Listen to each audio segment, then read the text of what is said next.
So our topic for today is mutual funds. I'll start you off with a simple example. Suppose you and your friend buy a lottery ticket together, and let's say you win that lottery.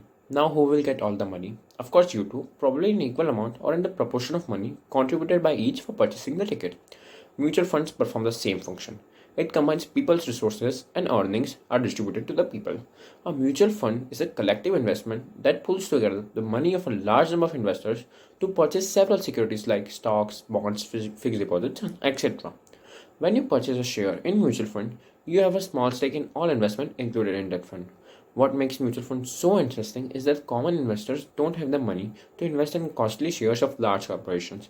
For your knowledge, a single price of Berkshire Hathaway is $419,500. That's roughly equivalent to 3 crore and 12 lakh rupees. Now you and I can't buy a share like that. So mutual funds pulls fund of the public and invest in shares, and all the fund holders have the stake in that investment. Now taxation on mutual funds. Mutual funds can be of two types. Equity-based mutual funds. For these funds, if your holding period is less than 12 months, it's considered a short-term investment. Further, if the holding period is more than 12 months, it's considered a long-term investment. Long-term capital gain tax on the equity-based scheme is tax-free up to profit of 1 lakh rupees. Yeah, you heard it right. Long-term profit up to 1 lakh rupees is not taxable. On additional long-term capital gains, tax is charged at 10%. For short-term equity mutual fund, tax rate is flat 15%. Debt mutual funds.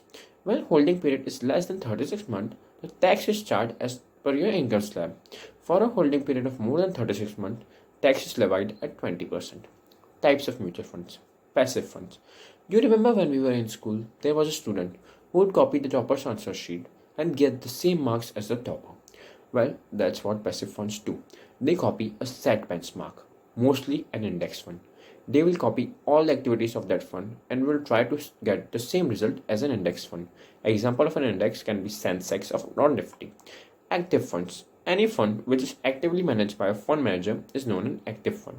The fund manager actively takes decision on how to invest a fund's capital and does the trading of stocks. The fund manager charges a performance fee for getting us a higher return than the market. Now, how to pick the right mutual fund? First of all, read the offer document carefully. It's provided by mutual funds at the time of issue. It contains all the important details of the mutual fund. For example, objective, past performance. That will be a good start.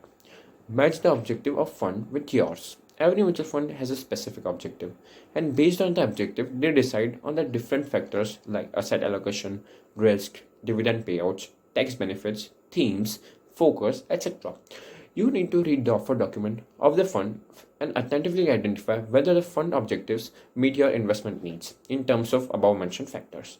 Although the past performance of a fund will not guarantee how well it performs in the future, however, it will give you a rough idea about the returns and expectation. This is certainly an important factor that must be checked.